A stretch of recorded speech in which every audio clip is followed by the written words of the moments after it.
할렐루야. 하나님께 영광 돌립니다. 여러분과 여러분 가정을 우리 주님의 이름으로 축복합니다. 가정예배, 이번 주간 가정예배입니다. 먼저 기도하겠습니다. 영광과 감사를 하나님께 올려드립니다. 온 마음으로 하나님을 사랑합니다. 가정마다 모여 하나님을 예배할 때 주의 이름으로 모이는 곳마다 하나님의 놀라운 응답과 회복의 역사가 있기를 원합니다. 말씀 가운데, 찬송 가운데, 특별히 주의 이름을 의지하여 기도할 때 하나님께서 들으시고 응답하여 주시옵소서. 오늘도 종을 낮추시고 겸손하게 하시고 오직 말씀의 도구로만 쓰임받기를 원합니다. 예수님의 이름으로 사모하며 기도합니다. 아멘. 신앙고백, 사도신경으로 신앙고백 드립니다. 나는 전능하신 아버지 하나님 전지의 창조주를 믿습니다. 나는 그의 유일하신 아들 우리 주 예수 그리스도를 믿습니다. 그는 성령으로 잉태되어 동정녀 마리아에게서 나시고 본디오 빌라도에게 고난을 받아 십자가에 못 박혀 죽으시고 장사된 지 사흘 만에 죽은 자 가운데서 다시 살아나셨으면 하늘에 오르시어 전능하신 아버지 하나님 우편에 앉아 계시다가 거기로부터 살아있는 자와 죽은 자를 심판하러 오십니다. 나는 성령을 믿으며 거룩한 공교회와 성도의 교제와 죄를 용서받는 것과 몸의 부활과 영생을 믿습니다. 아멘. 하나님의 말씀 시편 52편 말씀 보겠습니다. 1절 말씀부터 쭉 한번 묵상하시고요. 8절 9절만 읽겠습니다. 그러나 나는 하나님의 집에 있는 푸른 감람나무 같으며 하나님의 인자하심을 영원히 의지하리로다. 주께서 이를 행하셨으므로 내가 영원히 주께 감사하고 주의 이름이 선하심으로 주의 성도 앞에서 내가 주의 이름을 사모하리이다. 아멘. 여호와 이레 여러분 모두를 축복합니다. 하나님의 예비하신 은혜와 응답이 이 예배 가운데 말씀 가운데 여러분의 삶 가운데 임하기를 축원드립니다. 가정마다 주의 이름으로 모이는 곳마다 하나님의 놀라운 응답과 은혜가 함께 하고 있음을 봅니다. 자, 여러분 52편은 다윗 왕의 시입니다. 1절로 9절 말씀을 잘 보면 의인과 악인의 삶이 분명합니다. 여러분, 이 삶이 왜 중요하냐? 삶은 열매와 같습니다. 여러분들이 한번 열매를 생각해 보십시오. 척박한 땅, 물 주는 사람 한 사람 없고 샘의 근원도 없고 온통 잡초고 기근이 들고 이런 땅에 튼실한 열매가 맺혀질 수 없습니다. 그러나 물에 근원이 있고 관리하는 농부가 있고 때를 따라서 영양분을 공급해주고 열심을 내는 그런 농부의 밭에 있는 열매는 튼실한 열매를 맺게 되어 있습니다. 신앙은 왜 중요하냐? 바로 이런 의인의 삶이 시작되는 겁니다. 우리가 하나님을 믿는다는 것은 하나님을 의지하는 걸 말합니다. 성경은 하나님과의 관계를 굉장히 중요시 여기죠. 목자, 양에게 있어서 목자는 최고의 환경이고 좋은 부모는 자녀에게 최고의 환경이고 좋은 주권, 왕은 그 나라 백성의 좋은 환경이 되는 것입니다. 여러분, 그런데 세상 나라는 잘못된 왕들이 많고 부모도 잘못된 사람이 많습니다. 그래서 어떤 사람들은 완전히 신앙을 떠나서 자기를 의지하는 자들이 있어요. 그러나 성경이 말하는 악인은 하나님을 의지하지 않는 자들이고 성경이 말하는 의인, 복받은 사람은 하나님을 의지하는 자다, 하나님을 믿는 자다라는 겁니다. 이런 사람들의 특징이 있습니다. 하나님을 신앙하는 사람, 좋은 환경 속에 있는 사람은 세 가지가 분명한데 첫째는 두려워할 것을 두려워할 줄 알아요. 하나님을 두려워한다. 여기 6절 말씀 보면 의인이 보고 두려워하며 또 그를 비웃어 말하기를 그렇게 말합니다. 자, 이 두려움은 우리를 파괴하거나 절망 가운데로 이끌어가는 그런 두려움이 아니에요. 하나님을 의지하지 않고 죄의 길에 서 있는 자들을 보면서 그것을 두려워하는 것을 말하는 겁니다. 우리는 저렇게 살지 말아야겠다라는 겁니다. 1절로 5절 말씀을 보면 5절의 핵심이죠. 그런즉 하나님이 영원히 너를 멸하시리라. 하나님이 멸하신다는 것, 이 사람들이 누굽니까? 바로 악인들, 하나님을 두려워하지 않고 하나님을 믿지 않는 자들인데 이들의 삶은 1절 말씀 보면 포악합니다. 포악한 자여 네가 어찌하여, 이 포악한 자의 삶인데 악한 계획을 스스로 자랑하는가.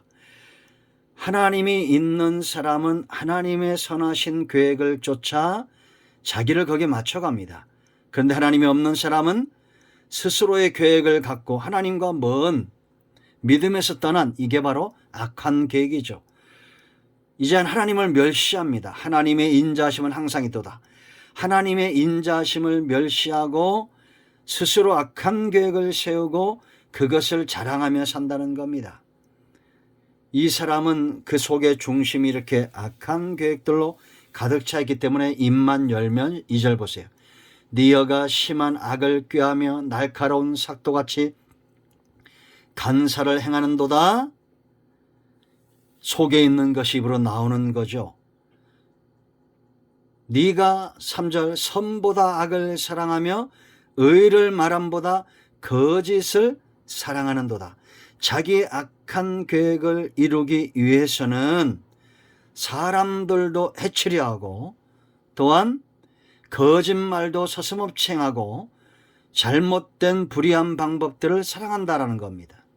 그래서 4절에 간사한 혀여 너는 남을 해치는 모든 말을 좋아하는도다. 선한 말을 할 수 없는 거요. 사람을 세우는 말을 할 수 없는 겁니다. 왜냐? 하나님으로부터 공급받은 것이 없는 거예요.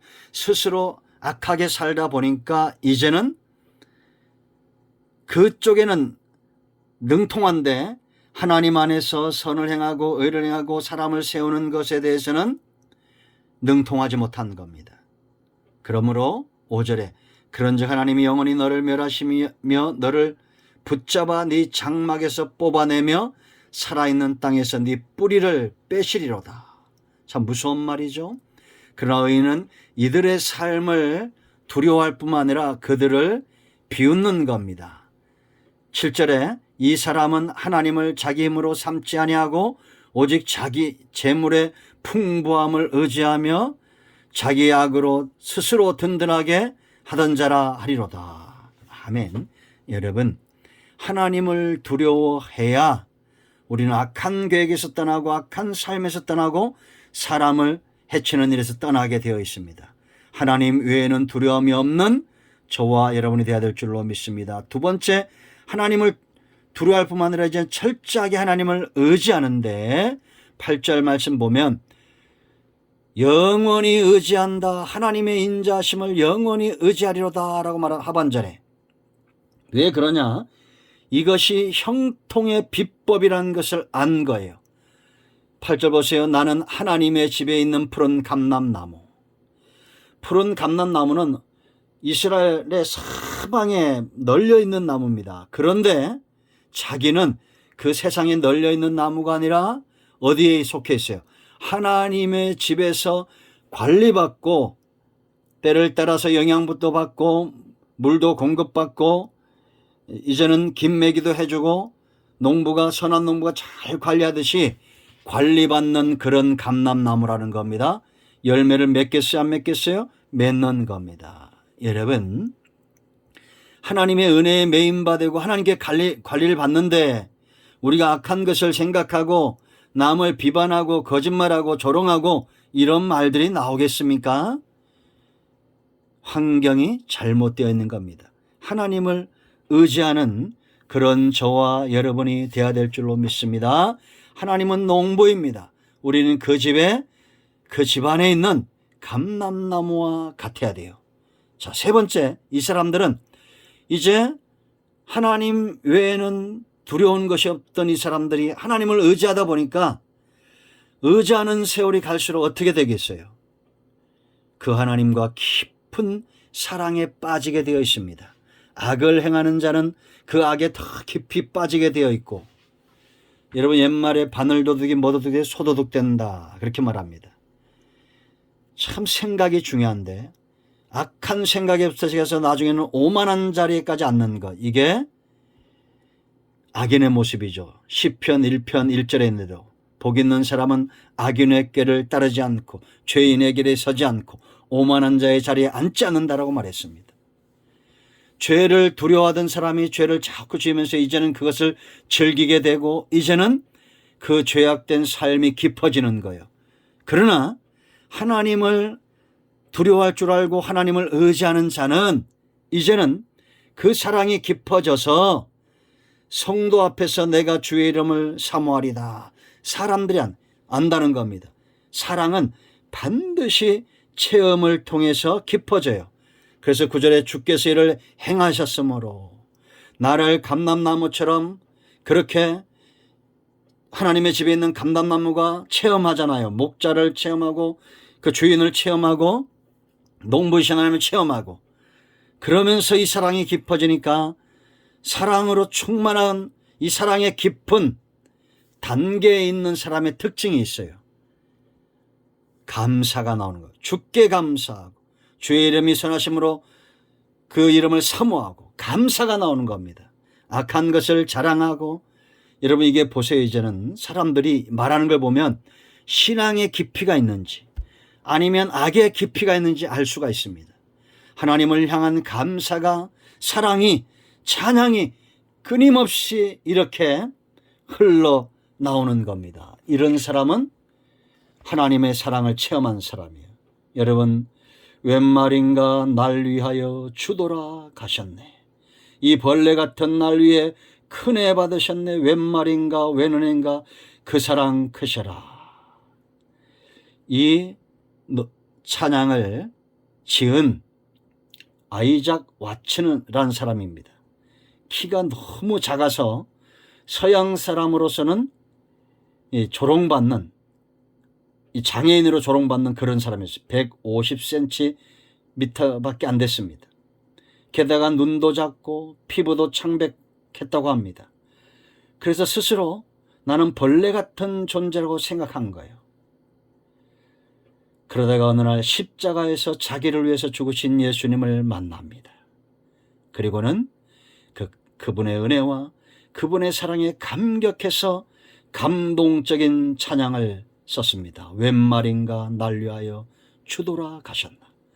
이 벌레 같은 날 위에 큰애 받으셨나. 웬 말인가 웬 은혜인가 그 사랑 크셔라. 여러분, 세상에 존귀하지 않은 사람은 없습니다. 하나님을 만나는 순간부터 그 사람은 존귀한 존재가 되는 것입니다. 여러분들은 어떤 환경 속에 있습니까? 아니라고요? 천만에요. 내가 하나님을 신앙하고 하나님을 가까이 하는 삶을 제 1순위에 두지 않으면 3년 후 10년 후 여러분의 삶은 볼 것도 없습니다. 지금 행복했던 가정은 그때는 불행하게 될 것이고, 이건 저주가 아닙니다. 하나님이 없는 백성은 그렇게 되어 있어요. 그러나 여러분들이 지금 비록 가난하고 연약하다 할지라도 하나님을 의지하고 하나님과의 깊은 신앙을 1순위에 두고 살아가면 여러분의 가정은 3년 후, 10년 후, 15년 후, 20년 후 점점 더 아름답고 성숙한 열매, 사랑과 감사가 넘치는 열매를 맺어가게 될 것입니다. 여러분 모두를 축복합니다. 여러분의 가정에 하나님의 응답이 지금 임하고 있습니다. 할렐루야, 아멘, 화답하십시오. 이제 기도 제목을 놓고 기도하시고 가정이 마무리 기도하시고 주기도문으로 예배를 마치겠습니다. 특별히 이 전염병, 이 재난과 우크라이나의 전쟁들이 끝나도록 성령의 감동을 쫓아 기도하시 바랍니다. 여러분 모두를 축복합니다. 아멘, 할렐루야.